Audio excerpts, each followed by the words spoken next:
Et bonjour à tous et bienvenue dans ce premier épisode de Radio Absalom. Je suis en compagnie de Chacha. Ouais, salut! Comment va Chacha? Bah, très bien et toi? Très, très content de parler de Starfinder. Eh beh, également, très, très chaud d'enfin démarrer, ce nouveau podcast, qui sera dédié effectivement au jeu de rôle Starfinder. Alors, allumez vos communicateurs, interceptez les ondes de Radio Absalom.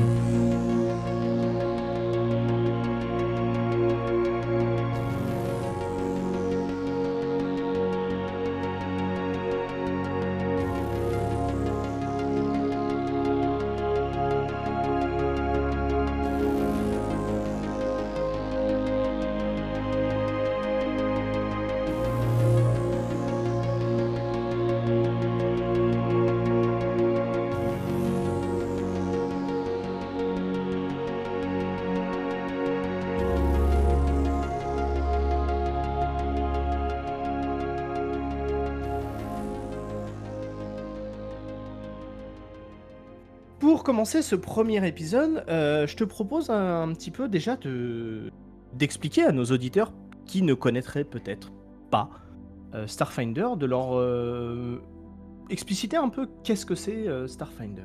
Bah, peut-être déjà commencer par, parler un petit peu du jeu de rôle parce que, bon, globalement, dire qu'il existe une multitude de jeux de rôle et qu'en gros, le jeu de rôle, c'est du théâtre d'improvisation sur table avec, avec des règles. Donc en fait, c'est un mélange entre le jeu de société et le théâtre d'improvisation et pour que ça se passe dans les meilleures conditions possibles, eh bien, il y a des tas de compagnies qui, écrivent des systèmes de règles qui permettent d'avoir un cadre dans lequel faire ce théâtre-là. Donc en général, on a une feuille de personnage, on a des caractéristiques, et puis ça nous permet de définir des actions. Du coup, il existe une multitude de jeux de rôle, et il y a une multitude de jeux de rôle qui se passent dans l'espace. Mais nous, on a choisi en particulier Starfinder, parce que tu vas pouvoir rebondir dessus, hein, c'est un univers qui est en fait au croisement de plein de séries de science-fiction qui peuvent nous intéresser. Je pense en premier lieu au Star Wars. Je pense aussi, parce que ça me fait beaucoup penser, je crois que l'inspiration principale de Starfinder, c'est un peu cet univers rigolo de Gardien de la Galaxie. Mais il y a aussi des liens avec Star Trek, et puis on a retrouvé aussi, Atreide, tous les deux, beaucoup de choses qu'on avait adorées dans la série des jeux vidéo Mass Effect. Donc je vais peut-être te laisser développer là-dessus, pour que tu puisses nous expliquer aussi, toi, ce que tu aimes dans ce jeu de rôle. Ouais, c'est exactement ça. C'est-à-dire que, on est vraiment dans de la, une space opéra, space fantasy, très, très ouvert sur Starfinder, qui est un espèce effectivement, je pense, d'agglomérat de toute cette espèce enfin, de toute cette science-fiction qu'on a eu depuis des années. Et clairement, les créateurs sont un peu inspirés de tout ça, ont un peu tout absorbé et ont réussi à créer un univers à partir de toutes ces inspirations-là, qui est à la fois très consistant et donc pas mal développé, a un certain lore. Et c'est pour ça qu'on fait ce podcast aussi, c'est qu'on va pouvoir un peu développer tout ce lore-là et discuter un peu autour du jeu en lui-même. Mais il a aussi un côté très ouvert et très lâché prise, qui je pense vient aussi du côté un peu Gardien de la Galaxie, où on a des trucs un petit peu what the fuck, mais qui marche dans cet univers où, voilà, ça se prend un peu au sérieux, mais en même temps pas complètement. Et c'est très très vaste, et donc ça laisse énormément de place à l'imagination, à des diversités de situations, et bah, du lâcher prise où, du coup, je pense que et les maîtres du jeu et les joueurs peuvent innover énormément en termes d'opportunités et de jeux. Et donc, ouais, c'est un univers de jeu de rôle qui est, je pense, très très riche, et il le prouve déjà au vu de ses nombreux manuels déjà disponibles Oui, c'est et qui clair. continueront Il doit y avoir une vingtaine de manuels qu'on peut diviser en deux groupes, hein, des manuels de règles pour proposer plus d'options pour les joueurs, on reviendra là-dessus, et puis des manuels qui développent effectivement le lore. Alors tu parlais de situation, mais en fait effectivement c'est un jeu de rôle qui va jouer avec tous les gros tropes de la science-fiction galactique, hein, des space opéra. puisqu'en fait, on peut à la fois jouer des histoires qui ressembleraient un peu à cette ambiance horreur à la Alien. On peut jouer des histoires du type horreur cosmique avec des sortes d'entités à la Cthulhu. On peut jouer des histoires de découverte de nouvelles planètes qui sont complètement vierges de civilisation et qu'il faut explorer. On peut jouer des histoires de pirates de l'espace à la Gardien de la Galaxie. Enfin, vraiment, c'est assez dense. Et c'est vraiment une volonté de la part des concepteurs du jeu de pouvoir proposer tout ça. Et en plus, une autre chose que j'aime beaucoup, c'est que Starfinder, on reviendra dessus, est lié à un précédent jeu de rôle qui s'appelle Pathfinder, qui est un jeu de rôle assez classique, hein, en ce sens que c'est un jeu de rôle médiéval fantastique. Et les concepteurs de Starfinder, Pathfinder, vous voyez le lien entre les deux, ont décidé en fait de maintenir certains éléments qui sont des canons du médiéval fantastique, à savoir l'existence de magie, l'existence d'espèces que l'on retrouve depuis Tolkien dans tous ces univers-là. Donc, si vous avez envie de ne pas trop vous éloigner de ceux dont vous êtes habitué, donc cet univers médiéval fantastique, eh bien, il y a des elfes qui peuvent balancer des boules de feu. Mais dans l'espace. Ça existe, mais c'est dans l'espace. Et du coup, il faut vous attendre à ce qu'en face, vous ayez des sortes de robots qui peuvent utiliser des pistolets laser. Donc c'est tout ça qui fait que voilà, ça paraît complètement fouillis. C'était un peu ma première impression quand j'ai ouvert les manuels. Et en même temps, c'est très étonnant parce que la société qui est derrière Starfinder, c'est quand même une société d'écrivains. Et donc, en fait, ils donnent une certaine cohérence très étonnante à tout ce fouillis-là. Et c'est aussi pour ça que Atreide et moi, en fait, on adore ce jeu-là, même si on n'a pas forcément fait beaucoup de séances avec des groupes. Ne serait-ce que lire des bouquins et une section sur une planète ou sur une autre partie de l'univers, à chaque fois on en ressort et on peut en parler pendant des heures en disant putain mais imagine toutes les histoires qu'on peut faire avec ça. Et c'est un peu la richesse de ce truc-là. C'est vraiment ce qui fait que ouais, ça ouvre des tas de possibilités. On Voilà. va effectivement revenir un peu là-dessus, mais oui, c'est un jeu très très riche qui nous donne beaucoup d'idées et qui laisse place à beaucoup de situations, de contextes, d'ambiance, et c'est ça qui est génial dans Starfinder. Avant de développer un peu tout ça sur justement, t'as parlé un peu de Pathfinder ou voilà des différentes choses disponibles, je te propose peut-être de peut-être nous présenter un peu aussi auprès de nos Ouais. auditeurs, c'est-à-dire que toi, tu fais du jeu de rôle depuis longtemps, si je ne m'abuse. Ouais, oui. Oui, oui, moi je suis tombé dedans quand j'avais 7 ans, donc j'en ai 35 maintenant, ça fait maintenant beaucoup de temps, même si j'ai eu une période de ma vie où j'ai un peu snobé cet univers-là, puisqu'en fait quand j'ai commencé à 7 ans, c'est mes parents qui m'ont initié. Mon père a fait du jeu de rôle dans les années 80 en jouant à Donjons et Dragons, donc c'était vraiment le gros jeu de rôle à l'époque. Quand on regarde la série Stranger Things, on peut comprendre un peu quelle place ça avait chez certaines communautés geeks.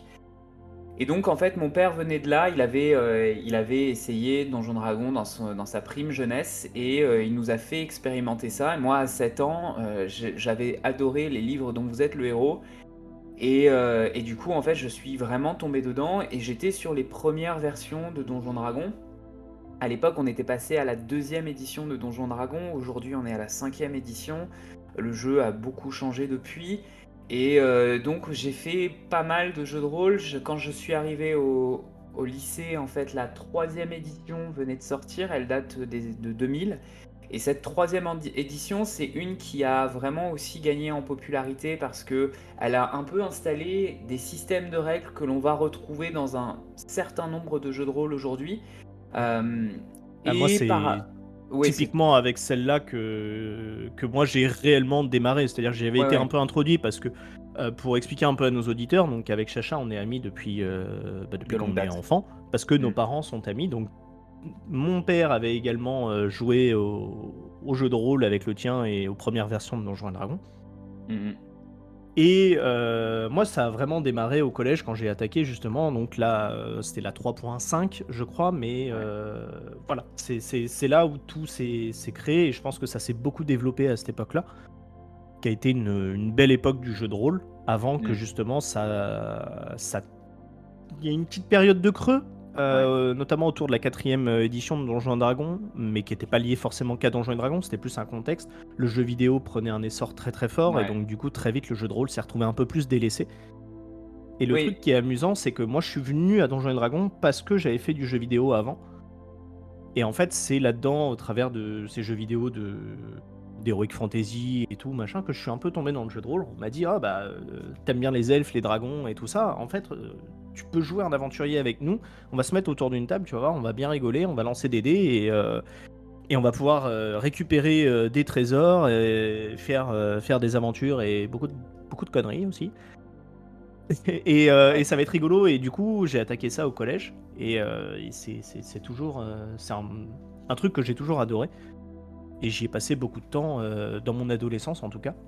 Et comme toi, j'ai une petite période de creux avant d'y revenir en étant à l'âge adulte. Je pense que la période de creux, en fait, elle dépend des âges de la vie. C'est vrai que, quand moi j'y jouais au lycée, au collège-lycée, l'idée c'était effectivement de retrouver sur une table de jeu des expériences qu'on avait pu avoir dans les jeux vidéo et je pense qu'il y a eu un moment où le jeu de rôle a été obligé un peu de se réadapter, d'accuser le coup de la montée en puissance des jeux vidéo pour essayer de se retrouver. C'est ce qui a été trouvé avec la 5e édition de Donjons& et Dragons, qui est beaucoup plus narrative que ne l'était la 4e édition, mais c'est ce que d'autres jeux de rôle ont essayé de faire. Moi j'ai parlé de Donjons Dragons qui est ma première expérience de jeu, mais j'ai aussi joué à beaucoup d'autres jeux de rôle qui sont beaucoup plus narratifs. Je pense à Vampire, à Mage. J'ai joué beaucoup à des vieux jeux de rôle des années 80, Elric, enfin qui s'appelait pas Elric, qui s'appelait Stormbringer, Hawkmoon. euh, j'ai joué à Loup-Garou aussi, j'ai joué à Wurm, où on joue des personnages de la préhistoire, à Shadowrun, enfin voilà, tout un tas Ouais. de... Ouais, j'en ai beaucoup peut-être à... Mais Mais ce qu'il faut expliquer peut-être à nos auditeurs aussi qui n'auraient peut-être pas fait beaucoup de jeux de rôle ou quoi que ce soit, c'est que le mode de jeu donc de Starfinder et donc de Donjons et Dragons 3.5, on va revenir un peu dessus, mais Mhm. c'est la même base, on va dire.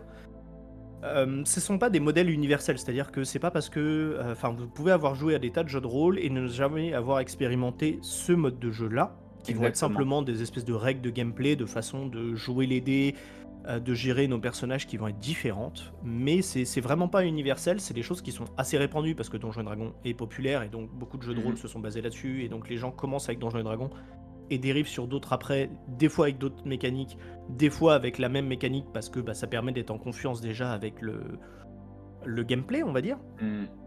Mais c'est pas voilà, c'est pas forcément universel et c'est pas voilà, le jeu de rôle peut être ouvert à plein de choses et vous allez avoir plein de jeux de rôle qui vont être beaucoup plus basés sur la narration, beaucoup moins sur les jets de dés et beaucoup plus sur l'ambiance, les choses comme ça. Oui, oui, il y a des jeux de rôle qui sont... Enfin, en fonction des jeux de rôle, tu vas avoir beaucoup de règles ou assez peu de règles. Quand il y a peu de règles, c'est justement un jeu qui invite à beaucoup plus d'espace dans la narration. C'est pour ça d'ailleurs qu'on parlait de cadre dans le cas de Starfinder, parce que je pense que tu es d'accord avec moi, c'est pas un jeu de rôle dont on peut dire qu'il y a peu de règles. C'est Non, un non, peu effectivement. même le contraire, donc voilà. Et Si... curieusement, c'est quand même un jeu de rôle qui, je trouve, est assez accessible. Moi, la campagne que je mène actuellement est faite avec des joueurs qui n'ont pas forcément énormément d'expérience en jeu de rôle et tout. Donc évidemment, je les accompagne un peu, je crée mon scénar en fonction de ça aussi, et j'essaie de les prendre un peu par la main par moment, histoire qu'ils soient pas perdus et qu'ils profitent toujours du jeu. Mais comme il hérite un peu du jeu de rôle enfin du système de Donjons et Dragons, il est quand même relativement accessible. Et en même temps, si tu veux rentrer un peu dans le corps des règles et commencer à jouer un peu avec, tu vas avoir beaucoup de choses à explorer et pas mal de choses définies avec un Ouais, truc, un côté un peu comptable, statistique par ouais, moment. Où ouais, il va y avoir ouais. beaucoup de chiffres, des choses comme ça, si tu veux Faut, vraiment rentrer là-dedans. faut clairement faire des mathématiques, mais par contre, effectivement, comme tu le dis, hein, il y a énormément de règles, ça peut rebuter hein, au premier abord, hein, si jamais vous voulez essayer. Le manuel de base fait 600 pages, mais c'est parce qu'en fait, vous avez tout dans le manuel de base. Le truc, c'est qu'effectivement, il faut appréhender les règles en se disant qu'elles sont cohérentes. C'est-à-dire qu'en fait, si vous voulez vraiment commencer une partie en tant que maître du jeu en vous disant tiens, je vais lancer une partie dans l'espace et je vais devoir m'apprendre toutes les règles par cœur, en fait, c'est pas la bonne approche. C'est-à-dire que les règles, elles se répondent et en fait, d'une règle à une autre, il y a un système qui revient en fait. Et donc, vous allez avoir l'habitude d'utiliser un peu les mêmes gimmicks de règles que dans toutes les situations, en fait, que ce soit pour briser une porte ou que ce soit pour tirer avec un fusil. Il y a des choses qui reviennent tout le temps et qui font que ouais, c'est Ouais, assez cohérent. c'est une logique à appréhender, et une fois Voilà. qu'elle est assimilée, en fait, elle devient assez naturelle. Et comme en plus, elle a inspiré beaucoup de jeux vidéo et de choses comme ça, si vous avez déjà joué à des jeux de rôle en jeux vidéo, en fait, Ouais. vous allez retrouver beaucoup de choses qui sont connues. Je D'ailleurs, il me comptais pas semble. embrayer tout de suite dessus, mais excuse-moi, tu voulais dire. Ouais, bah non, mais c'est pour dire justement à Trade que un des buts de notre podcast, au-delà de faire des épisodes sur du lore de Starfinder, parce qu'on a envie de parler de cet univers-là, c'est aussi de faire des épisodes pour décrypter un petit peu les règles, essayer de comprendre les logiques derrière, et peut-être faciliter aussi pour nos auditeurs certains points de ce système de jeu qui peut être un peu Tout à fait. parfois rebutant. Eh ben écoute, je propose de Voilà. démystifier un peu tout ça. Dans l'idée, donc le système de jeu dont on parlait, c'est un système de jeu qui est basé autour du dé à 20 faces, donc qui est généralement appelé le système d 20. Et en fait, ce système-là est assez simple, c'est qu'en gros, pour enfin, globalement, toutes les actions que vous allez pouvoir faire dans le jeu, vous allez devoir lancer ce dé de 20. Et ensuite, derrière, on va venir y appliquer ce qu'on appelle des modificateurs, Mhm. qui seront des bonus ou des malus qui vont jouer en fonction de votre personnage. Donc voilà, on lui demande de pousser quelque chose, il va devoir faire un jet, ce qu'on appelle un jet de force. Et si c'est un personnage qui est fort, il aura un bonus un peu plus fort parce qu'il a des muscles, etc. Parce que c'est une grosse masse. Ou à l'inverse, si vous êtes quelqu'un d'un peu petit et chétif, eh ben, il aura moins de bonus, voire des malus pour réussir ce type de jet-là. Et en fait, tout le jeu en lui-même va être construit autour de ça. Et donc pour ça, vous allez avoir ce qu'on appelle des caractéristiques, donc qui vont être liées à votre base physique et ouais, c'est ça, ouais, complètement Mhm. physique de votre personnage. Où donc du coup, on va retrouver les trucs de base qui vont être l'intelligence, la force, la dextérité, la constitution. Et derrière, on va avoir des compétences qui vont être plus liées à si vous êtes entraîné à sauter régulièrement, si vous êtes plutôt agile et donc du coup vous êtes à l'aise pour escalader, ou à l'inverse si vous êtes quelqu'un de très érudit, donc du coup vous allez avoir beaucoup de connaissances dans certains domaines. Et en fait, ces compétences dérivent de ces caractéristiques originelles. Et en Alors, fait, tout va pouvoir se baser là-dessus derrière. t'as oublié de dire que du coup, pour savoir si le personnage dont tu as pris l'exemple arrive à pousser, je crois que c'est une caisse que tu as dit, Oui, oui, oui. il faut qu'il dépasse un seuil, un certain seuil, et qu'on appelle le degré de difficulté. Donc en C'est gros, ça. voilà, vous lancez un dé de 20, vous ajoutez les éventuels bonus ou malus, et ensuite, le maître du jeu vous dit si vous avez réussi ou si vous n'avez pas réussi. En général, les seuils à devoir dépasser, ça peut être du 10 quand c'est très facile, du 15, puis après ça peut monter un petit peu parce que plus votre personnage va gagner en expérience et au fur et à mesure de ses aventures, mieux il va être équipé, plus il sera apte à pouvoir agir avec son environnement et du coup ce sera un peu plus facile. Oui, c'est ça. Voilà. On retrouve dans ce truc-là, on va retrouver aussi donc tout le système de points d'expérience, et celui-là, je pense que beaucoup de nos auditeurs vont être très familiers avec, qui vont Oui. permettre de monter de niveau. Et quand on monte de niveau, on augmente, on a des points à répartir, et on va augmenter tout simplement nos caractéristiques, nos compétences, et choses comme ça. Alors ça peut aussi être lié plus à l'entraînement propre, c'est-à-dire que vous pouvez être mis dans votre jeu de rôle dans un contexte où vous allez devoir vous entraîner, je sais pas, à l'escalade. Et à partir de ce moment-là, le maître du jeu peut aussi dire, bon bah voilà, vous avez, j'estime que vous êtes entraîné à l'escalade, donc vous avez je sais pas, un bonus d'entraînement en plus qui fait que vous êtes tous à l'aise dans l'escalade parce que vous avez tous subi un entraînement particulier, des choses comme ça. Bref, il y a des choses qui vont être très mécaniques et très liées au côté chiffre du jeu. Mhm.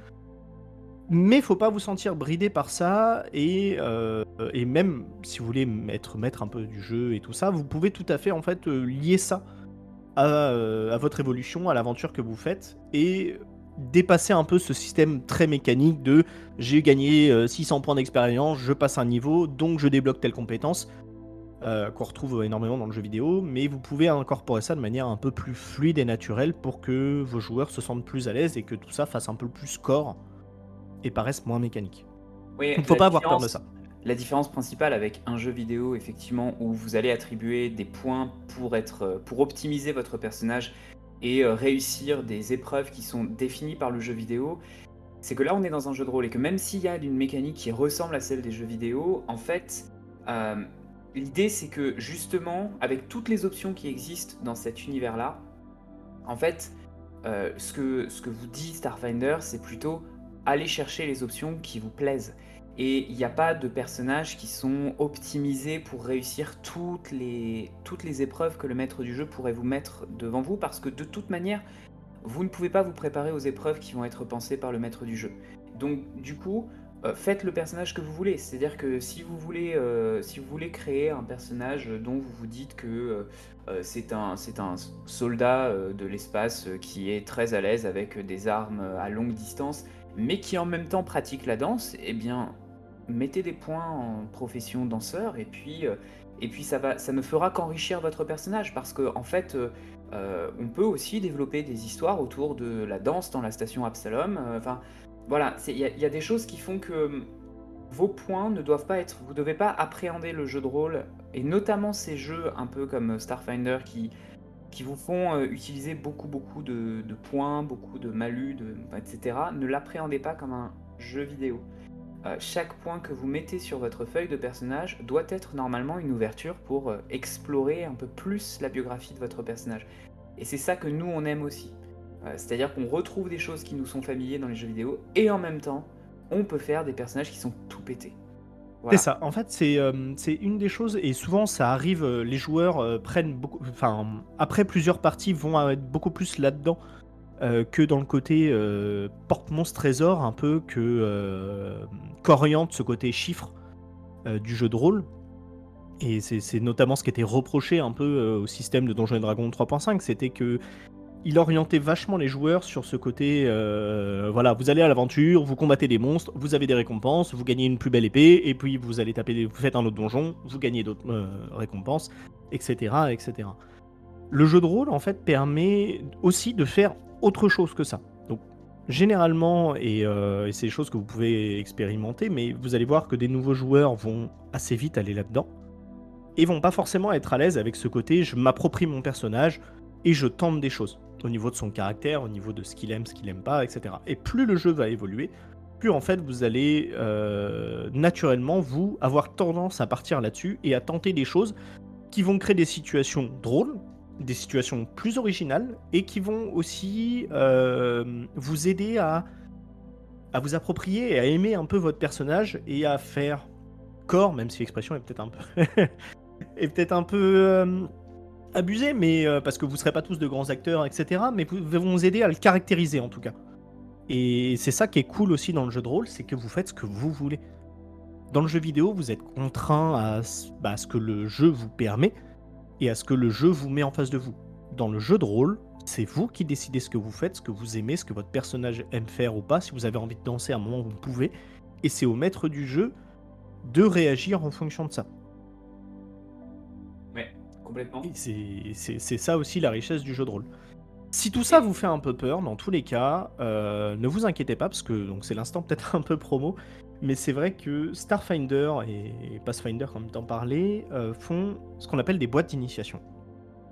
Oui. Et les boîtes Oui. d'initiation de Starfinder sont très très bien faites, il y en a une.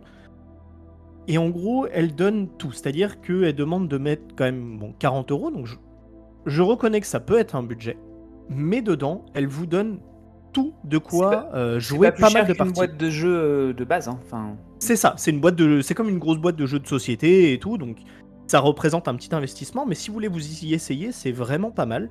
Généralement, il n'y a qu'une personne qui a besoin de l'avoir, et vous avez dedans tout ce qu'il faut, c'est-à-dire que vous avez un scénario tout préfet, donc si vous n'êtes pas à l'aise avec le fait de créer un scénario, etc., en fait vous avez juste à suivre ce qui est écrit, et c'est très simple, très bien fait. Vous avez une carte, vous avez des personnages tout faits, donc vous avez de quoi créer des propres personnages si vous voulez, mais vous pouvez tout simplement utiliser des personnages qui sont préfaits, comme ça vous pouvez, je sais pas, vous êtes à une soirée jeu avec des amis ou quoi que ce soit, vous pouvez lancer une partie de Starfinder et initier tout le monde à Starfinder, ça va durer 3-4 heures, et voilà, et on n'en parle plus, et donc en fait ça peut s'appréhender de la même façon qu'un jeu de société. parce que vous allez distribuer les personnages. Il y en a un qui dit ah bah ok, moi je préfère le soldat machin. L'autre qui va dire ah il y a un mage. Ok super, je prends le mage. Et la feuille est déjà faite, déjà remplie et tout est expliqué. Ouais, ouais. Et surtout, il y a des règles simplifiées. C'est-à-dire que si ce système de mécanique et tout machin vous fait très très peur, et ben en fait, avec le kit d'initiation, vous n'avez pas ce problème-là parce que tout ce qui est un peu compliqué, un peu particulier, tous les cas un peu particuliers, spécifiques, ne seront pas là. Le jeu de rôle du kit d'initiation est très simple. Et en plus, vous avez une dernière chose qui il n'y a pas toujours dans les kits d'initiation, c'est que vous avez ce qu'on appelle des tokens. Donc vous avez en fait des petits cartons à mettre sur des socles avec les différents personnages, les différentes actions. Et vous avez une carte également du donjon du scénario. Et de l'autre côté, vous avez une carte générale sur laquelle vous pouvez dessiner au marqueur tout ce que vous voulez. Et donc ce kit d'initiation permet déjà de faire une partie avec un scénario tout préfet et tout, machin, qui est très simple mais très efficace et qui je pense permet déjà d'aborder de manière intelligente et pas trop complexe ce que peut être du jeu de rôle. Et en même temps, dans ce kit d'initiation, il y a aussi toute une partie où il vous dit, bah voilà, si vous voulez créer vos personnages, voilà un peu ce qu'il vous faut penser, voilà un peu ce qu'il vous faut faire. Si vous voulez créer votre aventure à partir du kit d'initiation, bah ok, voilà ce que vous pouvez faire et tout. Et donc du coup, vous avez peut-être même pas forcément besoin d'acheter les vrais livres. On parlait du livre de règles de 600 pages et tout qui peut faire peur. En fait, si vous voulez faire déjà quelques parties de Starfinder, vous y essayez, comprendre un peu comment ça marche, et faire quelques parties avec des amis qui n'ont pas envie forcément de trop se prendre la tête, en fait, le kit d'initiation suffit. Et c'est Ouais. ça qui est très très bien aussi avec ce jeu de rôle-là. Et puis ça vous permet d'introduire ensuite du coup à des choses qui sont beaucoup plus vastes. J'étais en train de regarder, on en est actuellement pour Starfinder, parce qu'on parlait tout à l'heure de s'approprier son personnage. Comme on est dans le trope du space opéra, vous savez bien que dans Star Wars, ce qu'on aime beaucoup, c'est regarder toutes les races aliens bizarres qui sont mises dans l'univers. Sachez que dans Starfinder, actuellement, il y a 124 espèces jouables. Ça veut dire que votre personnage peut appartenir à l'une de ces 124 espèces qui vont de l'humain, donc un humanoïde classique, à un petit poisson dans un bocal d'eau qui est sentient et qui est capable d'interroger l'environnement autour de lui, ou alors jouer carrément des cerveaux volants. Enfin, on a tout ce qu'il y a de Ouais, plus il y a des cliché. hommes lézards, il y a des hommes chiens, des hommes loups, des hommes chats, il Voilà, y a vous des pouvez, trucs chelous, vous enfin, pouvez jouer il y a vraiment tout type des d'espèces, hein. Il y a des hommes mollusques, des insectes, escargots, des champignons, enfin, voilà. C'est un peu comme si vous preniez le jeu vidéo Stellaris avec toutes ces options pour ceux qui connaissent, hein, qui est un jeu de conquête spatiale, avec toutes ces options et toutes ces espèces différentes, puisqu'on peut aussi jouer des mollusques dedans, et C'est que vrai. vous vous disiez, bah tiens, je vais le transformer en session de jeu de rôle. Voilà. Donc, nous, on aime bien ça. Ouais. Et bientôt, quand Atreide nous proposera une partie et que je serai son joueur, on vous racontera quel type de personnage j'ai choisi, parce que je pense que je vais aller chercher les options les plus cheloues que le jeu peut proposer. Donc, Eh ben, faut que je prépare ça, mais effectivement, c'est dans les papiers aussi. Peut-être avant d'explorer un peu le lore, on a pas mal parlé du système de règles et tout, mais on n'a pas parlé forcément des gens qui sont derrière en fait Starfinder. oui. Et donc on a évoqué que ça venait de Donjons et Dragons 3.5, mais c'est pas les créateurs de Donjons et Dragons, enfin c'est pas en tout cas l'entreprise qui a Donjons et Dragons qui est derrière. Ouais. Je vais peut-être faire un petit historique rapide, si tu Ouais, veux. pas forcément trop perdre tout le monde avec ça et Non, rentrer dans des trucs corporate et tout pendant des heures, mais non, juste un non. peu qu'on comprenne aussi d'où vient Starfinder. En fait, actuellement, Starfinder est édité en France par un éditeur de jeux de rôle qui est basé à Lyon, qui s'appelle Black Book Édition, que vous connaissez sans doute si vous êtes passé il y a quelques années auprès des manuels de la 5e édition de Donjons Dragons, puisque c'était eux qui les éditaient, puis ils ont perdu ce droit-là, donc ils éditent les jeux Starfinder. Aux États-Unis, Starfinder, c'est possédé par une société qui s'appelle Paizo, qui existe en fait depuis 2000, et qui au départ n'était pas du tout une société éditrice de jeux de rôle, c'était en fait une société de scénaristes en fait. Les gens qui étaient dans cette société étaient chargés d'écrire des scénarios pour Donjons et Dragons, dans un magazine qui s'appelait Dungeon Magazine et qui était reconnu officiellement par la boîte qui possède Donjons Dragons, qui s'appelle Wizard of the Coast, qui édite aussi Magic the Gathering et qui appartient à Hasbro. Et lorsque Wizard of the Coast a voulu quitter la 3e édition de Donjons Dragons pour lancer sa nouvelle édition, je crois qu'on était en 2007 ou 2008, donc la 4e édition, ils ont du jour au lendemain rompu le contrat qu'ils avaient avec Paizo, qui était chargé donc de produire un certain nombre de scénarios pour Donjons Dragons. Et du coup, Paizo, plutôt que de se retrouver sur le carreau, a décidé de s'emparer du système que Wizard of the Coast était en train de quitter, à savoir la 3e édition de Donjons Dragons. Ils s'en sont emparés, ils le pouvaient parce que c'est un système qui est libre de droit. Enfin, libre de droit, il est organisé par une licence qu'on appelle l'Open Gaming License, sur Oui, laquelle on pour reviendra ceux qui peut-être suivent un peu le monde du jeu de rôle, effectivement, vous avez dû en entendre parler récemment. On fera peut-être un épisode où on parlera un Ouais, petit peu de ça. Il sera pas forcément super long, on va peut-être pas rentrer trop dans les non, non, détails non. juridiques non plus parce qu'on n'est pas expert là-dedans. Mais ça a été pas mal secoué Il voilà, y au a moment où genre, on enregistre ce podcast. Donc ouais, peut-être qu'on fera un début, épisode où on parlera un peu de ça. ça fait une semaine que c'est Tandax.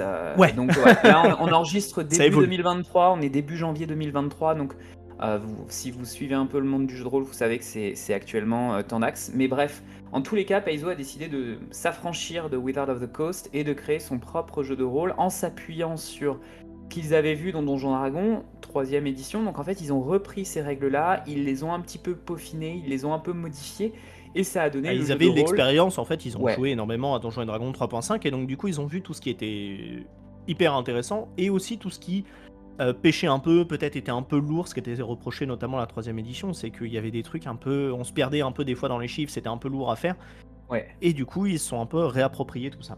Et donc ils ont fait Pathfinder, qui maintenant, enfin qui a eu une très très longue longévité, puisque le jeu a tenu, je crois, jusqu'en 2020. Donc ça fait à peu près 12 ans en fait, ce jeu-là, avec des milliers de suppléments. Et en fait, aux alentours de 2017, ils ont voulu expérimenter peut-être un autre système de jeu qui leur permette de faire la transition entre Pathfinder première édition et Pathfinder deuxième édition. Donc Pathfinder deuxième édition a 3 ans maintenant, et donc il leur fallait un truc entre les deux.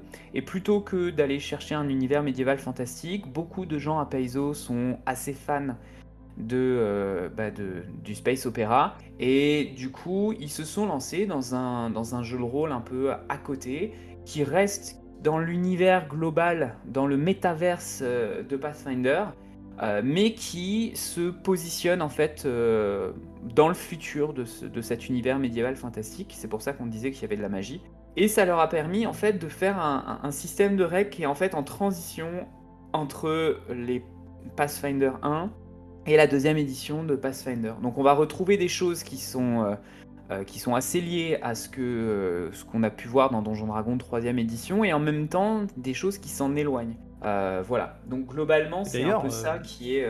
truc un peu amusant, c'est qu'aujourd'hui Pathfinder est devenu un peu le premier concurrent à Donjons et Dragons, puisqu'en fait on part sur un système de règles qui se ressemble un peu, avec un univers qui se ressemble énormément, et enfin les Paizo ne s'en cachent pas du tout. Et aujourd'hui, petit à petit, en fait, Paizo a réussi à glaner de nouveaux joueurs, Mm.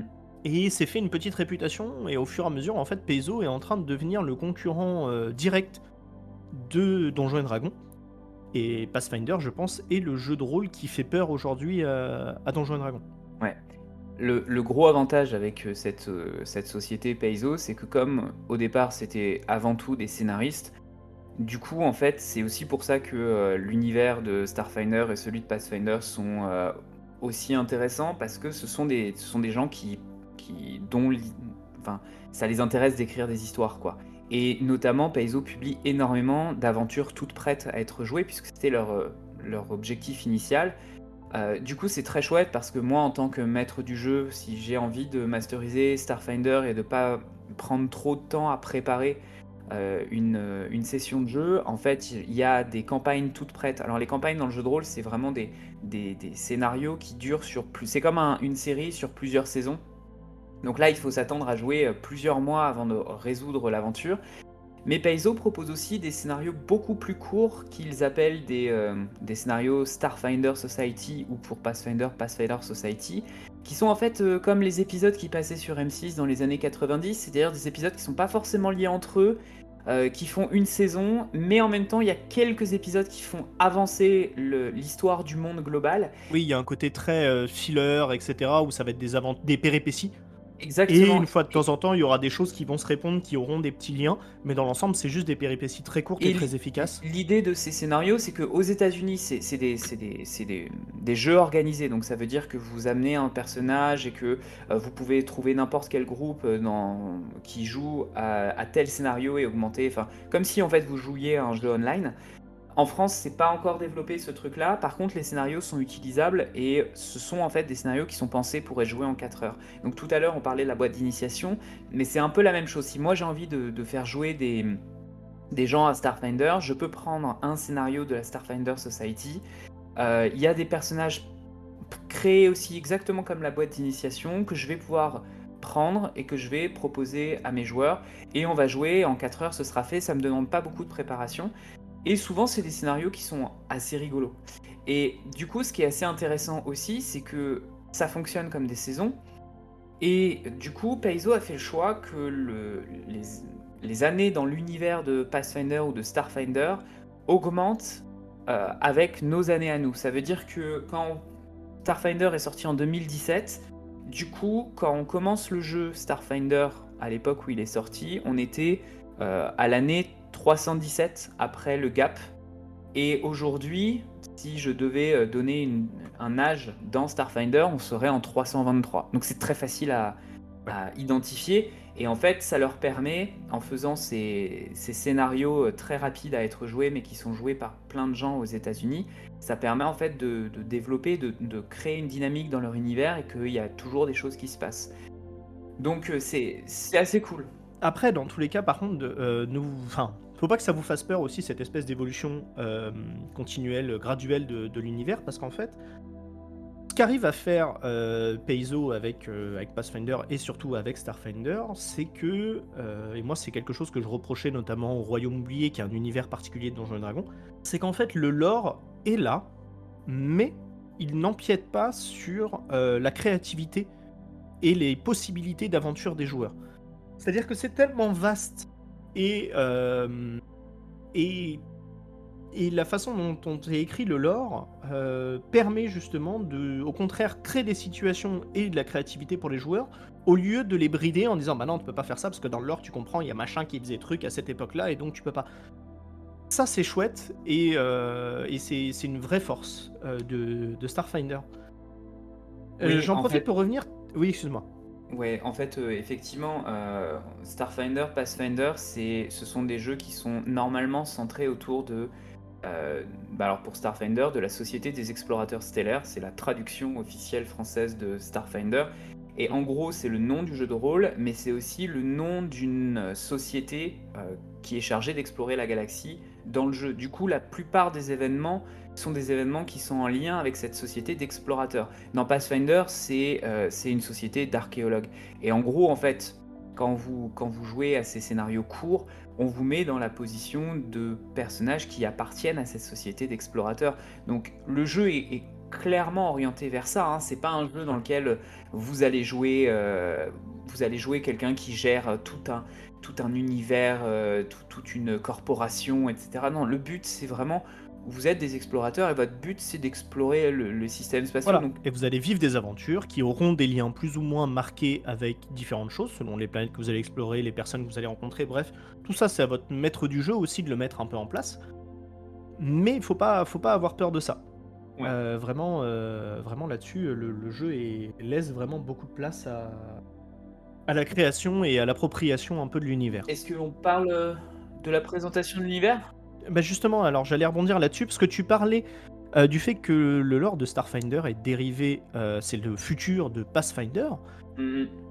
Et en Exactement. fait, alors qu'est-ce qu'ils ont utilisé pour repartir d'un truc de base en disant c'est lié, mais on va pas s'emmerder à essayer d'expliquer 2000 ans, 3000 ans, 10 000 ans, on n'en sait rien, d'évolution. En fait, tout simplement, ils sont partis du principe que il y a ce qu'on appelle la La faille.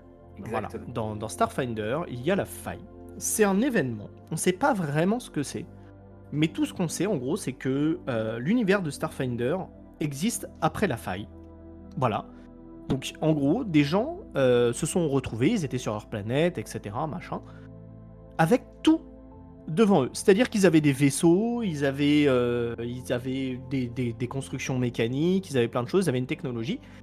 Ils avaient des relations autour d'eux, hein, ils se rappellent de leur famille, de leurs amis et tout, mais ils sont incapables de se souvenir de ce qui se passe dans l'univers avant le gap. Et tous les systèmes d'archives, contrairement aux systèmes d'archives un peu mauvais dans Star Wars, tous les systèmes d'archives de tout l'univers, absolument partout, mais ça c'est vraiment une règle de gameplay, hein, ne sont incapables d'avoir des informations sur ce C'est qui s'est ça. passé Il y a avant. des théories qui sont vraies ou fausses, qui sont démenties ou pas, par différentes recherches archéologiques et tout ça, mais il n'y a rien de construit sur ce qui se passe avant. Ouais, donc c'est vraiment un immense trou noir, mais un trou noir, pas un trou noir spatial, un trou noir mémoriel qui a Ouais. atteint absolument tous les systèmes d'enregistrement de données, toutes les mémoires. Et du coup, il y a des sociétés qui étaient en guerre qui se sont retrouvées comme ça d'un coup à ne plus savoir pourquoi elles étaient en guerre. Il y a effectivement, tu disais, des avancées technologiques où on s'est dit, bah tiens, j'ai un vaisseau, mais en fait, je ne sais plus pourquoi est-ce que je suis là. Du coup, ça a Mais les gens bouleversé. savaient le piloter. Oui, ça a bouleversé un petit Voilà. peu tout le système de l'univers. Et vous comprenez bien que comme on vous met normalement dans la position d'explorateur stellaire, évidemment que cette invention de la faille, elle est faite pour vous pousser à essayer de découvrir ce qui a eu lieu avant. Donc l'idée, ça va être aussi d'essayer d'explorer des ruines, parce qu'il y a certaines aventures, et votre MJ peut aussi le faire, il y a certaines aventures qui vous mettent dans la position de retrouver peut-être certains artefacts du passé. On est un peu sur un peu la même idée que dans Mass Effect, puisque dans Mass Effect, on retrouve aussi, dans le premier jeu, puis jusqu'au troisième, une civilisation ancienne dont on aurait oublié ce qui lui serait arrivé. Et tout l'enjeu de ces jeux, c'est justement, en tout cas moi c'est ça qui me fait avancer là-dedans, c'est de découvrir ce qui s'est passé avant. Bah, c'est clairement le motto. Mais effectivement, de toute façon, tout le contexte un peu politique, je trouve, et le pitch du lore, et en fait fait très Mass Effect. Et Ouais. enfin, ça se sent énormément, tout en tout en ayant réussi à amener un côté un peu moins sérieux parfois que Mass Effect. Ouais. Parce que Alors, Mass Effect se prend très au sérieux et c'est pas un reproche, c'est juste voilà, son univers est comme ça et les jeux sont écrits comme ça. Mais Starfinder va prendre ce pitch-là, mais en même temps mettant des éléments un peu plus what the fuck, un peu plus décontractés, on va dire, ouais. dans l'univers. Et ça marche en fait, c'est fait de manière intelligente et Il ça y a, il marche y a très très bien. des, il y a des loutres de l'espace. Ouais, Voilà. il y a des loutres de Donc, l'espace parce que pourquoi pas quoi. ouais. Euh, qui sont de très bons diplomates d'ailleurs, et qui sont sur une C'est vrai. planète avec de l'eau. Bon, bref, c'est vraiment kitsch. Et donc, Donc, et après la faille, donc forcément, en gros, le jeu démarre 300 ans, comme tu le disais tout à l'heure, 300 ans après la faille, en fait. facile à calculer, Voilà, 317 pour 2017, c'est donc c'est ça. facile, c'est 300 ans après. On met 300 ans quand même pour donner l'impression qu'il s'est passé des trucs depuis. Bah, c'est pas Euh, de donner l'impression, c'est qu'en fait, il s'est réellement passé des choses dans ces 300 ans, donc ça va vous donner une base quand même d'histoire, si vos joueurs veulent ouais. faire un peu d'archéologie et tout, machin. Il y a quand même 300 ans à rattraper, et en même temps, vous avez énormément de place pour imaginer ce qui a bien pu se passer avant la faille. Et surtout, donc tout l'univers de Starfinder, en fait, la plupart des gens ont décidé au début, effectivement, ils étaient focalisés sur qu'est-ce qui s'est passé. Et en fait, très très vite, ils se sont retrouvés à devoir gérer les enjeux du présent et du futur.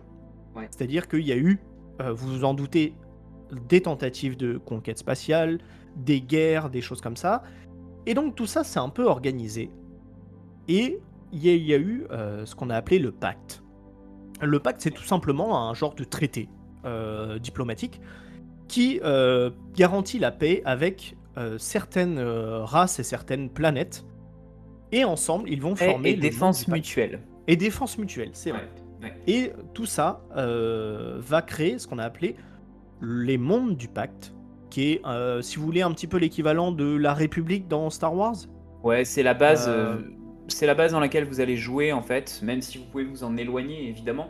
C'est ça, il existe plein d'autres planètes et tout machin, mais il y a un noyau d'une petite dizaine de planètes et systèmes qui vont être centraux à ce qu'on appelle les mondes du C'est en pacte. tout cas ce qui est présenté dans le manuel de base de 600 pages. On vous présente les mondes du pacte pour que vous puissiez tout de suite commencer à jouer dans ce groupe là. Alors le monde du pacte, il n'est pas sorti de nulle part parce qu'en fait c'est un système d'alliance qui a réagi à plusieurs menaces.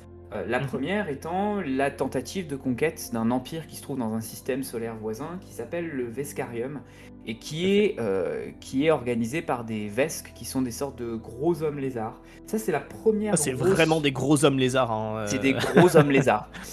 C'est vraiment basiquement. la première menace qui a pesé sur donc ce premier pacte d'Absalom. On reparlera de la station Absalom juste après Tout à fait.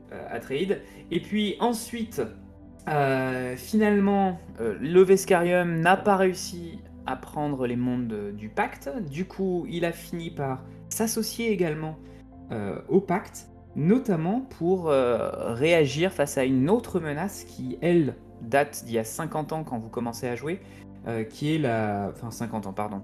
Qui est 20 ans. Qui est l'essaim. Est-ce que tu peux expliquer ce qu'est l'essaim?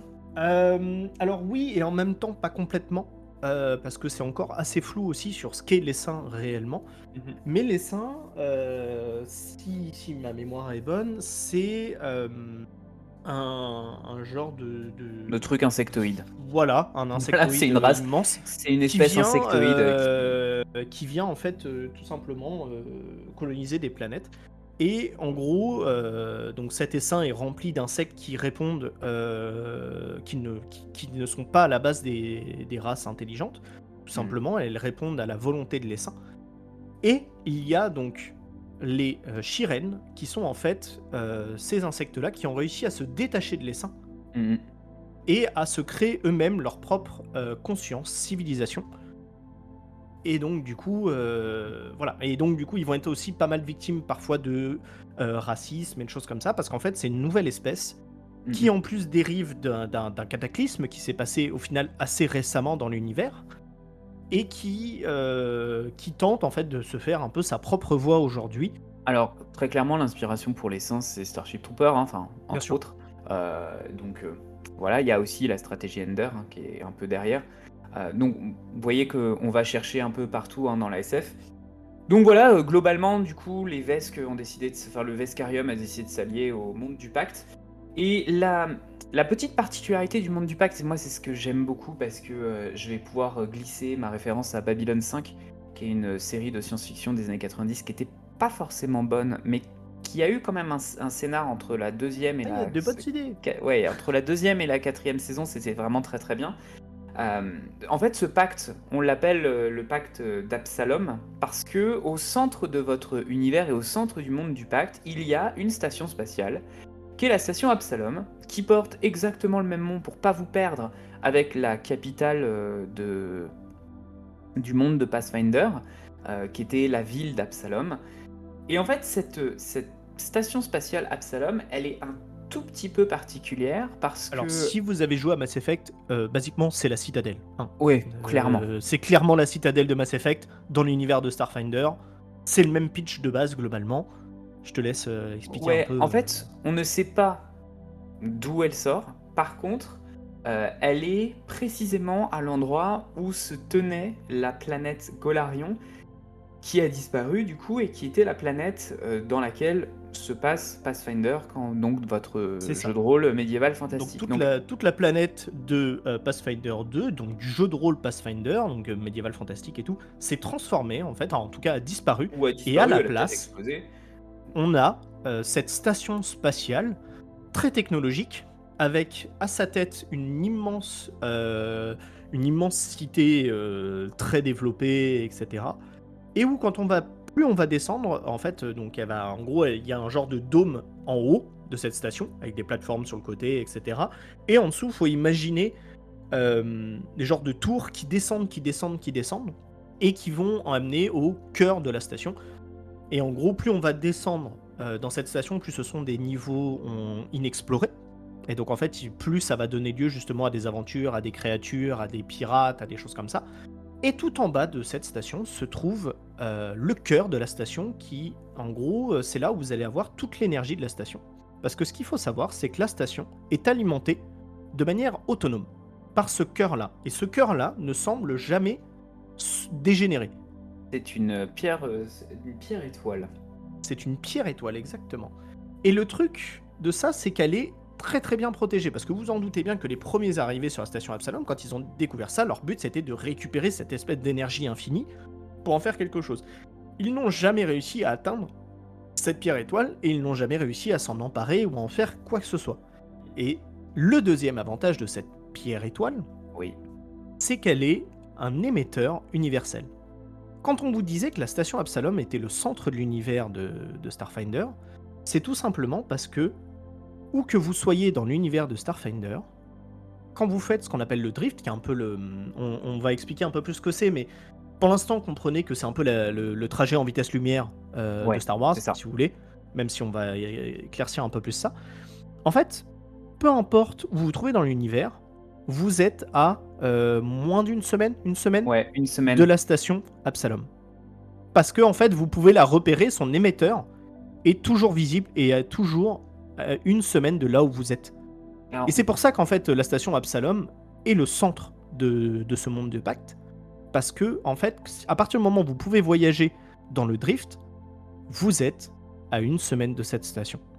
alors moi j'ai envie d'expliquer le drift tout de suite justement, Eh ben parce vas-y, que je te laisse c'est expliquer un des à nos trucs auditeurs. qui m'a aussi vendu Starfinder.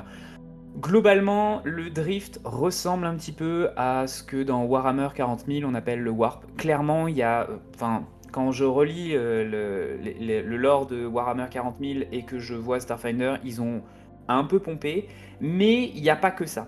Le drift, en fait, c'est une dimension parallèle, c'est un autre univers.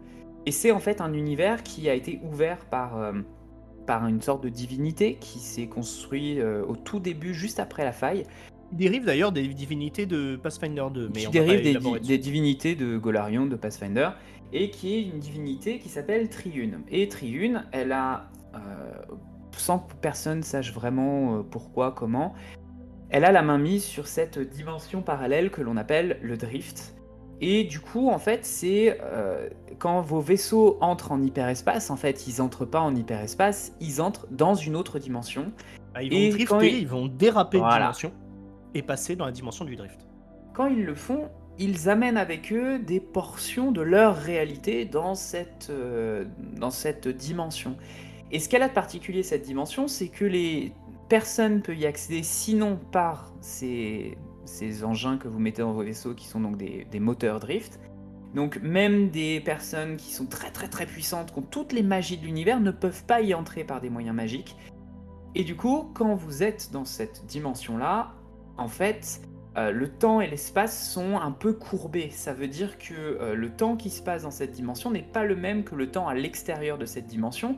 Et c'est pareil pour l'espace. Ça veut dire qu'il n'y a pas de rapport de distance. Et donc ce qui va être intéressant à l'intérieur de cette dimension, c'est clairement quelles sont les balises qui sont disponibles, quels sont les phares en fait qui vous permettent de vous repérer. Du coup, Et celui de la si station vous... Absalom, c'est le plus brillant Voilà. en fait. C'est C'est celui celui qui est que le vous allez repérer facilement. c'est celui qui est le plus accessible. Parce que sinon, le drift vous permet peut-être d'aller d'un système solaire à un autre en gagnant un temps monstrueux, parce que sinon vos vaisseaux ils mettent beaucoup trop de temps. Donc c'est aussi une règle de gameplay, hein, ça permet d'expliquer pourquoi est-ce que vos personnages peuvent se retrouver à l'autre bout de la galaxie. Mais voilà, c'est une dimension à elle-même. Et même cette dimension-là, on peut y créer des aventures parce que comme c'est une dimension qui est un peu bizarre, qui a ses propres règles, et que quand on entre dedans, on emporte avec nous des pièces de réalité, bah il y a aussi des fragments de plein de mondes dimensionnels différents qui se baladent dans cette dimension, toujours en formation. Alors moi, ce que j'aime beaucoup, c'est que ça me fait penser à un univers de Donjons Dragons 2e édition, qui est l'univers de Planescape. Donc, vieil univers, hein, années 90, mais qui a donné le jeu vidéo Planescape Torment, et dans lequel il y avait cet univers qui était le plan éthéré et qui fonctionnait un petit peu pareil. Et j'ai masterisé des aventures dans le plan éthéré et je trouvais que c'était vraiment un stimulateur d'imagination. Et je retrouve en fait exactement ça dans Starfinder, c'est-à-dire que l'idée qu'il puisse y avoir dans cette poche dimensionnelle qui permet d'accélérer les voyages, qu'il puisse y avoir des fragments de réalité qui sont un peu à l'abandon et qui sont isolés, Je trouve ça plutôt cool. Par contre, ça veut dire aussi que vous pouvez vous retrouver avec des démons qui viennent du plan de l'enfer ou des créatures en fait qui viennent d'autres dimensions.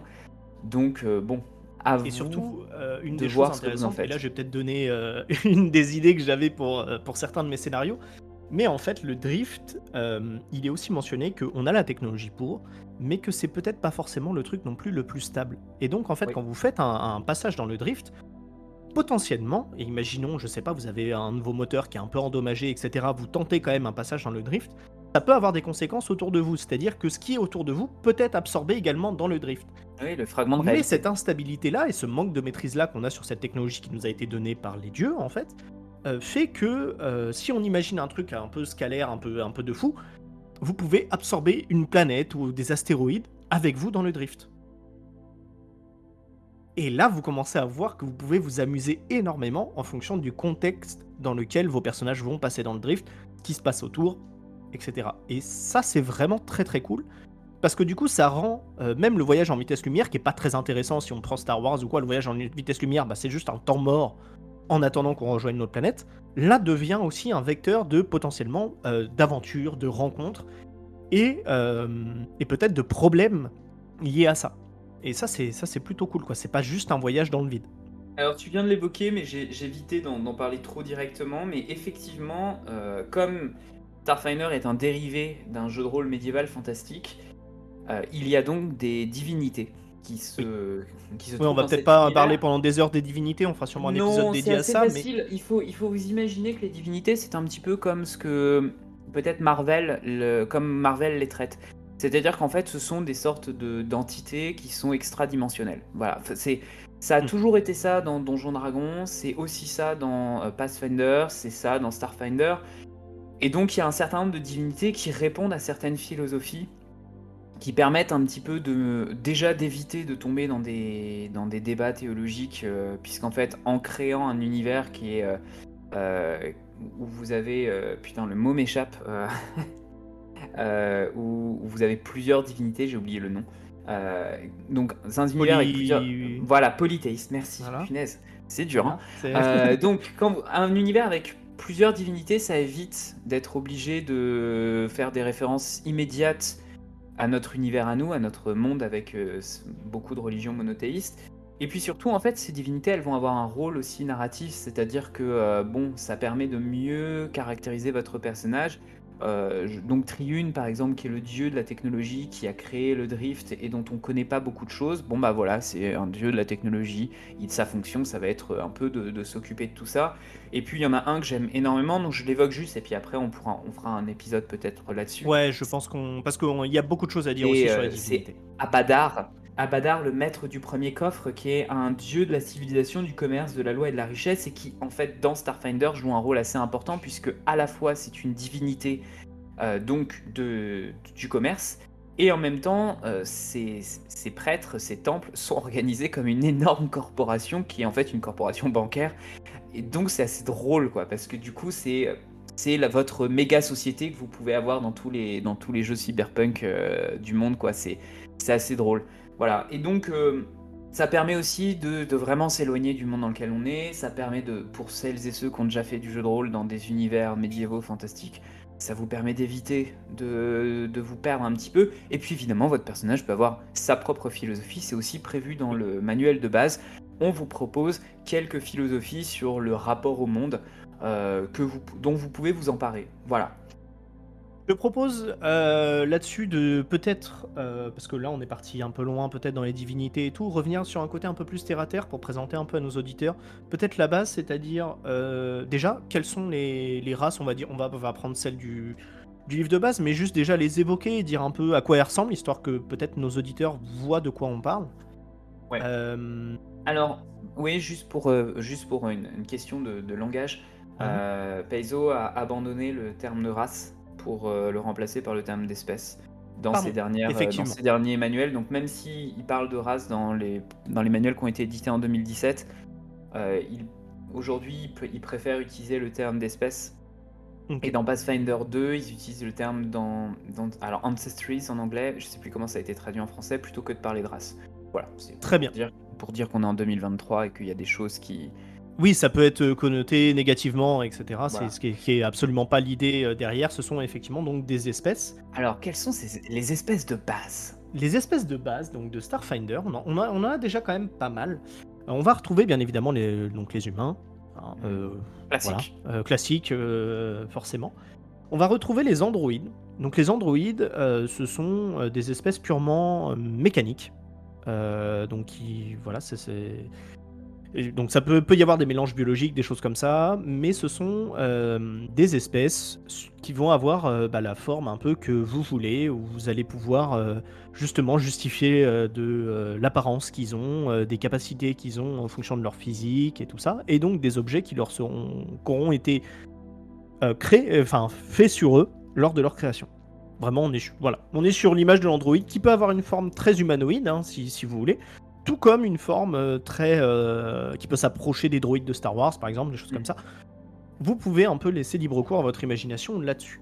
Sachant qu'il y a un front de libération des androïdes, C'est vrai. puisque certains mondes, certaines civilisations ou certaines grandes corporations ont des androïdes qui sont un peu quasiment Asservis, en fait. sous Il forme faut voir, dans d'esclaves. Starfinder, les androïdes sont vraiment une espèce à part entière. Mais évidemment, certaines espèces et tout les voient simplement comme des machines et donc des outils pour les autres espèces. Ouais. Et donc, du coup, ça peut poser problème et ça peut vous donner aussi des idées de scénarios très très riches. Il y a même une planète d'ailleurs qui est entièrement, Oui.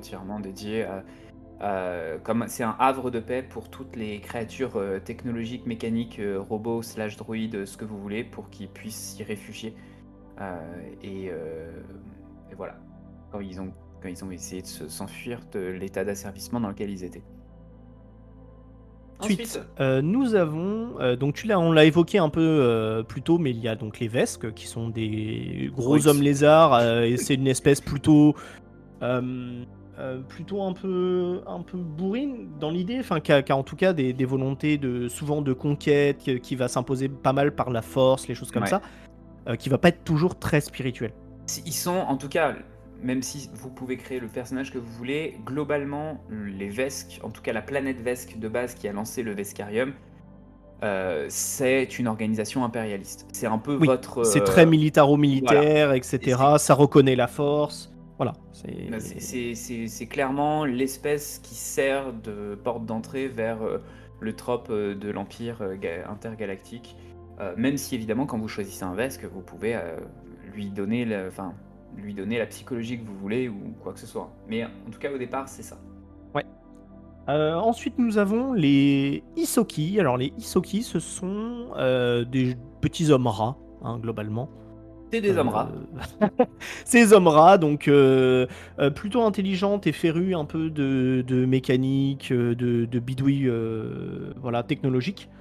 On va souvent les retrouver sur les planètes où il va y avoir des épaves, des choses comme ça.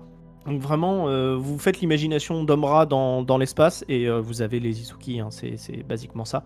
On va peut-être pas épiloguer trop dessus. Je propose de passer... Les Isoki, en fait, ils ont un rôle qui est celui de Rocket dans Les Gardiens de la Galaxie. En fait, ils servent à ça, quoi. C'est cette niche-là. Mais c'est cool, du coup. Ouais, non, Et, c'est très très cool et ils ont une chouette histoire aussi, tout en étant un peu, si vous voulez faire des conneries avec, c'est formidable Il y pour. a un truc particulier que j'aime beaucoup chez les Isoki, c'est qu'ils ont des abajous gros qui font qu'ils peuvent mettre un objet et le cacher dans leurs abajous. Un peu comme les écureuils ou quoi. Ça peut être très très très utile dans certaines situations où vous devez dissimuler des objets.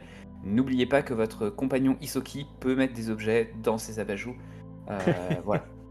Ensuite, je te propose de parler peut-être des Kasata avant de finir sur les Lashunta et les Shiren. Donc les Kasata, eux, ça va être des humanoïdes qui vont avoir 4 bras.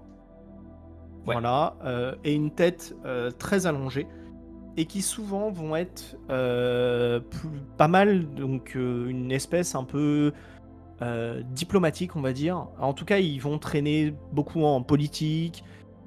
C'est une espèce qui n'a pas de planète à part entière. Ils vivent dans un immense vaisseau planète, mais ils n'ont pas de planète à eux. Et c'est une espèce avec qui il y a eu effectivement beaucoup de discussions, on va dire, quant à leur place dans cet univers. Mais voilà, et c'est une espèce donc très très cool, hein. Si vous regardez un peu sur internet, vous allez voir, ils ont une grande tête et quatre bras. Et ça les empêche pas d'être très acrobatiques ou quoi que ce soit, et souvent on va les voir aussi dans les relations un peu diplomatiques. Oui, c'est l'espèce avec avec des traditions ancestrales, des guerriers qui ont un code d'honneur. Voilà, Vous voulez créer un samouraï de l'espace, prenez un Kasata et puis comme ils ont 4 bras, ça ça sert aide un toujours. petit peu. Voilà. Ensuite, donc je te propose de terminer un peu sur les Lashunta et les Shiren, parce qu'en plus il y a des relations qui peuvent être tendues entre les deux parfois. Donc les Mmh. Lashunta, ce sont un petit peu les elfes à antenne de Ouais, Starfinder, c'est-à-dire que ça c'est bien c'est les vu. créatures de la forêt, avec deux petites antennes en haut de la tête, qui sont très gardiens de la galaxie aussi. Il me semble qu'il y a une espèce comme ça dans les gardiens de la Ouais, galaxie ouais, qui... dans le deuxième, je crois, je sais plus comment Oui, elle s'appelle la je, nana, moi mais non plus, c'est mais exactement le même design. voilà, clairement c'est ça. Donc ils peuvent faire de la télépathie. Et sinon, voilà, c'est une espèce assez proche de la nature, plutôt à l'écoute des autres espèces et de ce qui se passe, et Mhm. qui va être moins brutal et essayer de quand même généralement de moins régler les choses par la force. Alors, ils sont divisés en deux groupes, hein, et il y en Oui, a, puisque du coup ça définit leur rôle social. Il y a un groupe plutôt guerrier euh, qu'on va appeler, qui va appeler les Koracha, les Lashunta Koracha, et puis un groupe un petit peu plus érudit qu'on appelle les Lashunta Damaya, et c'est qui ça. sont un peu plus éloquents. Et dans la société Lashunta, qui se trouve sur Castrovel, donc une planète de jungle, il y a un peu Très belle ces deux planète d'ailleurs. systèmes de... C'est quasiment un truc un peu de caste presque, qui se définissent le rôle de chacun. C'est ça. Et avec eux, parce que j'ai voulu les évoquer ensemble, c'est pas pour rien, il y a les Shiren. Donc les Shiren, on en a un peu parlé, ce sont les créatures insectes qui se sont Héritière extraites de de l'essaim. l'essaim, ouais. Et donc, vraiment, c'est des hommes insectes, quoi. Niveau design, faut pas vous paniquer. Le nom fait peut-être peur, mais voilà, c'est vraiment des hommes insectes. Leur lien est surtout sur l'essaim et dans leur vaisseau qui du coup s'est intégré dans le monde du pacte. Il y a l'idée de l'intelligence collective parce que ce sont des insectes. Et là aussi, l'inspiration est clairement héritière de la stratégie Ender de Orson Scott Card. Donc moi, comme j'ai beaucoup aimé ce livre, alors que je déteste Orson Scott Card comme personne, euh, ça ça m'évoque beaucoup de choses. Donc c'est assez cool. Non, les Shiren, c'est vraiment, ouais, c'est ceux qui. Donc, ce sont votre espèce un peu scientifique, Mm. votre espèce qui, elle aussi, a quand même un truc un petit peu télépathique. Ils peuvent faire Et de la c'est, télépathie, et souvent, ce sont un peu vos mages ou vos scientifiques du ouais, groupe, hein. et c'est l'espèce qui effectivement a une intelligence collective.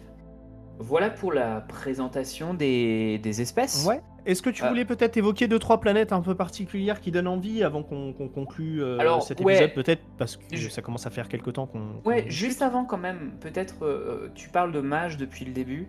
Je Oui. voudrais juste revenir un petit peu sur cette notion-là. Pour les gens qui ont l'habitude de Donjons Dragons, il y a quand même un choix qui est fait dans Starfinder de privilégier plutôt l'équipement, les augmentations technologiques et tout ce qui va avec. Et donc, même s'il y a des classes de personnages qui sont comparables aux magiciens, je pense notamment au technomancien qui va maîtriser la magie technologique, enfin qui va en fait maîtriser les outils technologiques à sa disposition pour créer des effets magiques, ou tout un tas d'autres classes de personnages. En fait, vous ne pourrez pas avoir dans Starfinder des sorts aussi puissants que ceux que vous pouvez trouver dans Pathfinder. Gameplayment parlant, ça signifie que les sorts ne dépassent pas le 6e niveau, alors que dans Pathfinder et dans Donjon Dragon, vous pouvez avoir des sorts qui vont jusqu'au 8e niveau. Donc il n'y a pas de gros sorts.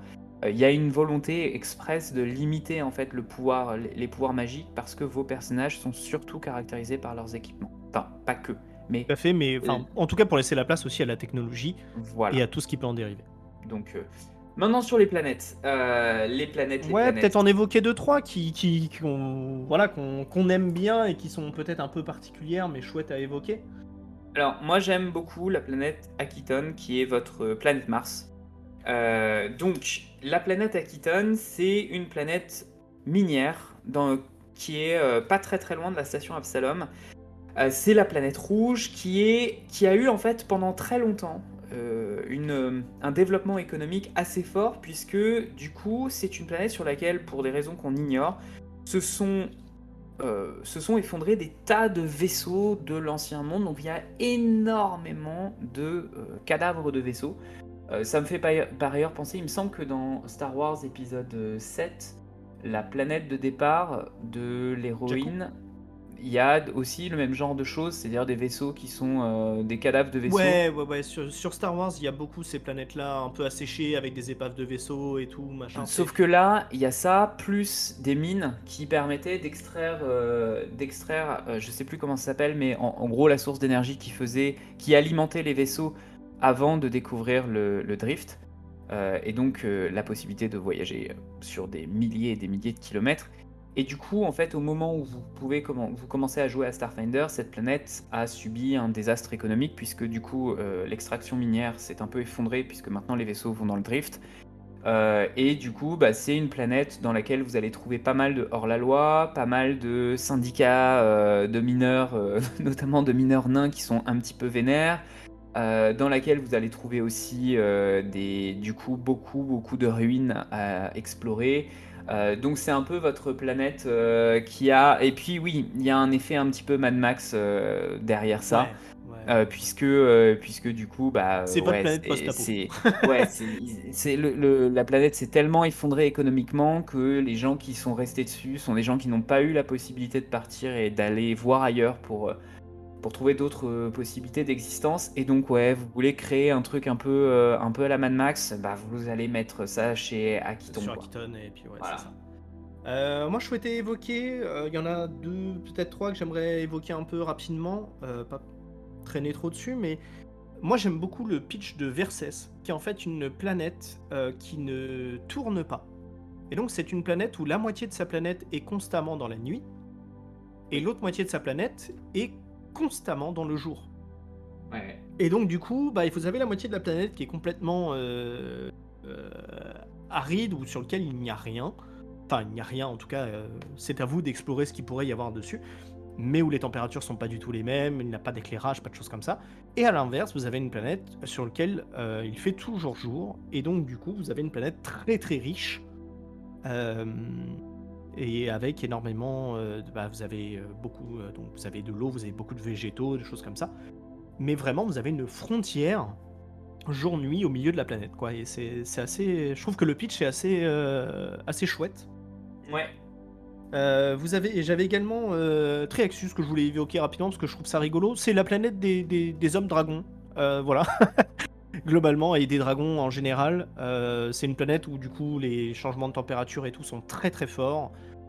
Et où en fait les espèces qui ont réussi à survivre notamment, bah en fait ce sont les dragons, puisqu'ils avaient voilà, ils ont les capacités physiques qu'on leur connaît, avec leurs écailles, une très grande résistance aux températures, aux choses comme ça. Et donc c'est une planète très, très dure, mais qui, je pense, est chouette à explorer. Il y a toute une civilisation et une organisation à étudier autour de ces dragons. Ouais, ouais, et qui se battent assez régulièrement. Donc, si vous voulez créer des trucs un peu à la Power Rangers, c'est sur ce genre de. En tout cas, moi, c'est comme ça que je me l'imagine, des trucs un peu rocailleux dans lesquels des gens avec ce genre de dragons à super pouvoir se battent. Voilà. Sachant que les dragons, d'ailleurs, existent dans Starfinder.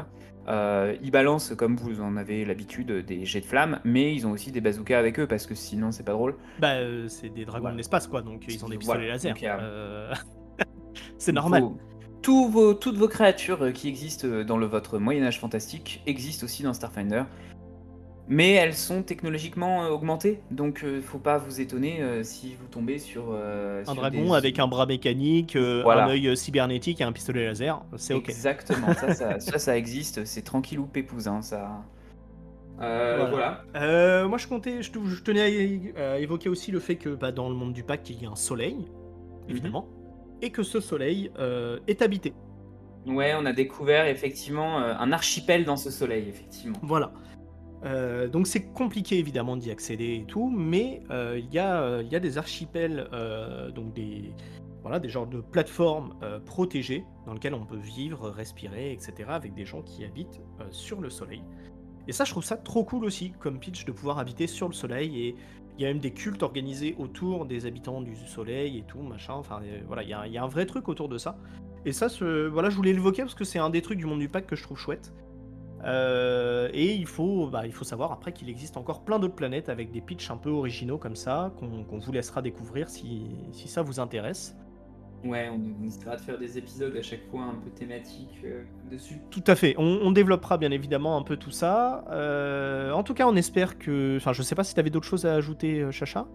Non, non, non, pas du tout. Je pense qu'on a fait un bon tour et qu'on Ouais, est on a fait déjà à une une bonne durée ouverture. d'épisode. Ouais, ouais. On espère que ça vous a plu et que ça vous aura intéressé, en tout cas, que Starfinder vous botte.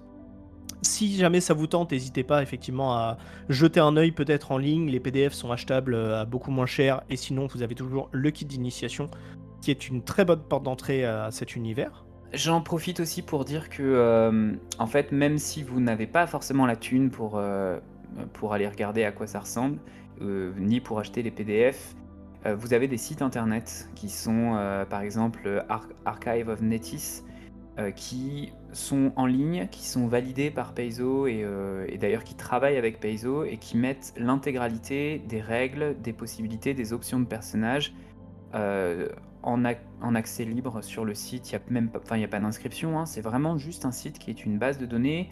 Et il me semble qu'il y a un autre site internet que j'utilise pas beaucoup qui doit être Starfinder SRD ou quelque chose comme ça. Mais voilà, ce Oui, il sont existe même des forums qui récapent un peu toutes les explications, comment créer ses donc personnages, des images, des choses comme ça. archives, pour le dire en français, archives de Netis, Nethys, et vous trouvez l'intégralité de ce qui a été proposé dans les manuels pour Starfinder, en accès entièrement libre et gratuit, ce qui vous permet de vous donner une petite idée. Peut-être pour le prochain épisode à Trade, on envisage peut-être de vous présenter la création de personnages Ouais. pour que celles et ceux qui voudraient s'y essayer, maintenant qu'on a un peu déplié le monde, puissent être un petit peu accompagnés dans la création de personnages.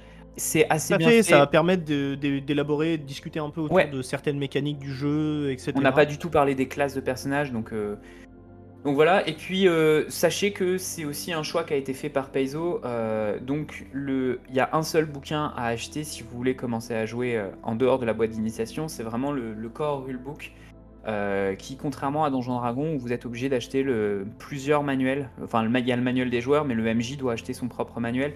Là, tout est déjà dedans, et il y a tout un premier chapitre qui est un chapitre dédié à la création de personnages pour les personnes qui voudraient s'y intéresser, et qui est plutôt bien fait en fait. On s'y retrouve assez bien, et je pense que l'épisode qu'on fera sur création de personnages, on s'appuiera largement sur ce chapitre-là. Ouais, tout à fait. Voilà. Et bien sur ce, on vous souhaite, on vous remercie déjà de nous avoir écoutés et Exactement. on vous dit donc à très vite. Et en attendant, voyagez, explorez l'univers de Starfinder. À plus.